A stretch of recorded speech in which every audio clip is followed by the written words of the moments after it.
Now at 11 and streaming on CBS Bay Area, I'm Ken Bastida. I'm Veronica Dela Cruz. Tonight, Donald Trump became the third president in history to be impeached. Natalie Brand is on Capitol Hill tonight with what happens next. Following tonight's historic vote, House Speaker Nancy Pelosi signaled she may temporarily delay sending the articles of impeachment to the Senate until she says she sees a fair process in the Republican-controlled Senate. That's where this will ultimately end up. President Trump struck a defiant tone after the House voted to impeach him. They think the Washington swamp should be able to veto the results of an election. At a campaign rally in Michigan, the president responded in real time. They've been trying to impeach me from day one.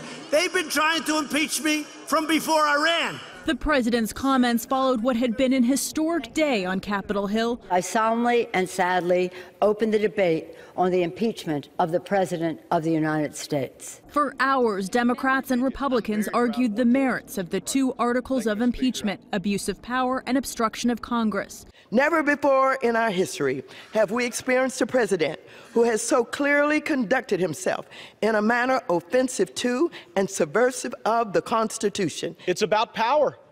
Donald Trump has it, and House Democrats want it. More than 200 lawmakers gave speeches on the House floor tonight, but when it was time to vote, it became clear minds had not been changed. Article 2 is adopted. Both articles passed largely along party lines. Two Democrats voted with Republicans against both articles. A third Democrat voted against obstruction. Many of my colleagues appeared to have made their choice to protect the president, to enable him to be above the law, to empower this president to cheat again. As for next steps, Speaker Pelosi must still name impeachment managers, the members who will essentially serve as prosecutors and argue this case before the Senate.